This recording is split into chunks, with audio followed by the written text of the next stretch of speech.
শাশুড়ির সামনেই বলবেন যে আসলে তাকে কতটুকু ভালোবাসেন আর সে মানুষটা কেমন। অলওয়েজই আম্মুকে হাত করে, মানে এই আমার আছে যে আমার মাকে যেমন আমি জড়িয়ে ধরতে পারবো, আমার শাশুড়িকেও আমি কোনো দ্বিধা ছাড়া ভাবে জড়িয়ে ধরতে। আমি যখন প্রথম আম্মুকে দেখেছি আমার অনেক ভয় লাগছে, মনে হয় আমাকে, মানে আম্মু টিচার ছিল আগে, তো আম্মুকে দেখে মনে হতো কি আমাকে এখনই বকা দিবে। আমি অনেক চুপচাপ থাকতাম, ইভেন আমি আমার হাজবেন্ডকেও বলতাম আম্মুকে দেখলে আমার মনে হয় খালি বকা দিবে। কিন্তু পরে আমার ধারণা একদমই ভুল প্রমাণ হয়েছে, আম্মু আপনি একদমই ভয়ঙ্কর না।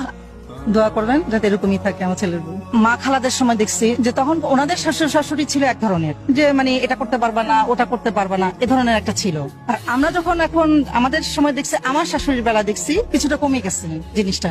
উনিও আমার মতো মানে যতটা সম্ভব যে ম্যানেজ করে চলার ইয়ে করছে।